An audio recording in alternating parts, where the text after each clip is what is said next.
আলোচনার মাধ্যমে রুশ ইউক্রেন যুদ্ধ থামানোর জন্য উল্লেখযোগ্য ছাড় রাশিয়ার। রবিবার আমেরিকার এক সংবাদ মাধ্যমকে দেওয়া সাক্ষাৎকারে এমনটাই দাবি করলেন মার্কিন ভাইস প্রেসিডেন্ট জেডি ভ্যান্স। যুদ্ধবিরতি নিয়ে দুদেশ আলোচনার টেবিলে বসবে কিনা যদিও তা এখনো স্পষ্ট নয়, তবে ভ্যান্সের দাবি শান্তি ফেরানোর বিষয়ে তিনি যথেষ্ট আশাবাদী। এদিকে রবিবার সকালেও রাশিয়া এবং ইউক্রেন একে অন্যের বিরুদ্ধে হামলা চালিয়েছে, আবার দুই দেশের মধ্যে বন্দি বিনিময় হয়েছে।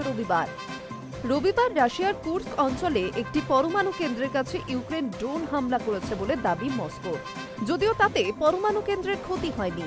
আন্তর্জাতিক পরমাণু শক্তি সংস্থা IAEA জানিয়েছে পরমাণু কেন্দ্রে তেজস্ক্রিয় বিকিরণের মাত্রা স্বাভাবিকই রয়েছে। পাল্টা অভিযোগ রয়েছে কিভেরও।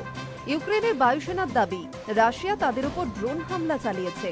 অভিযোগ এবং পাল্টা অভিযোগের মাঝে রবিবার মার্কিন ভাইস প্রেসিডেন্টের এই মন্তব্য যথেষ্ট তাৎপর্যপূর্ণ। মার্কিন সংবাদ মাধ্যম NBC-কে ভ্যান্স জানান, রুশ প্রেসিডেন্ট ভ্লাদিমির পুতিন বেশ কয়েকটি ছাড় দিয়েছেন। এর মধ্যে রয়েছে ইউক্রেনের নিরাপত্তা নিশ্চিতকরণ সংক্রান্ত বার্তাও।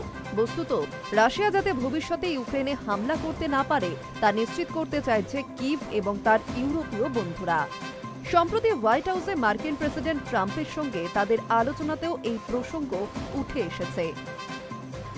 মস্কোর অবস্থান প্রসঙ্গে ভ্যান্স বলেন, আমি মনে করি গত 3.5 বছরের সংঘর্ষে এই প্রথমবার রাশিয়া প্রেসিডেন্ট ট্রাম্পের কাছে উল্লেখযোগ্য ছাড়ের কথা বলেছে। কিভের শাসন ব্যবস্থাকে রাশিয়া নিজের অঙ্গুলি হেলনে নিয়ন্ত্রণ করবে না, সেই আশ্বাসও মস্কো দিয়েছে বলে দাবি ভ্যান্সের। এদিকে রবিবারই রাশিয়া এবং ইউক্রেন উভয় দেশে সংযুক্ত আরব আমিরশাহীর মধ্যস্থতায় পরস্পরের মধ্যে 146 জন বন্দী বিনিময় করেছে।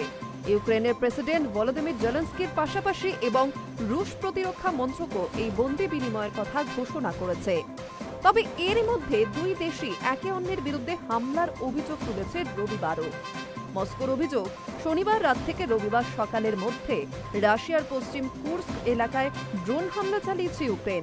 সংবাদ সংস্থা জানিয়েছে, হামলার সময় কুর্স্কের একটি পরমাণু কেন্দ্রে আগুনের স্ফুলিঙ্গ দেখা গিয়েছে বলেও দাবি করছে রাশিয়া। যদিও আগুন সঙ্গে সঙ্গে নিভিয়ে ফেলা হয়। একটি ট্রান্সফরমারের ক্ষতি হলেও তেজস্ক্রিয় বিকিরণ স্বাভাবিক মাত্রার মধ্যেই ছিল বলে দাবি মস্কোর। পাশাপাশি রাশিয়ার বেশ কিছু বিদ্যুৎ কেন্দ্র লক্ষ্য করে হামলা চালানো হয়েছে বলে অভিযোগ উঠেছে। শনিবার রাত থেকে রবিবার সকাল পর্যন্ত ইউক্রেনের 95টি ড্রোন রুশ আকাশ প্রতিরক্ষা ব্যবস্থা ধ্বংস করেছে বলে দাবি ক্রেমলিনের। অন্যদিকে ইউক্রেনের বায়ুসেনার দাবি রাশিয়াও তাদের উপর 72টি ড্রোন নিয়ে হামলা চালিয়েছে। এর মধ্যে 48টি ড্রোন ধ্বংস করা হয়েছে বলে দাবি কিভের। High news network.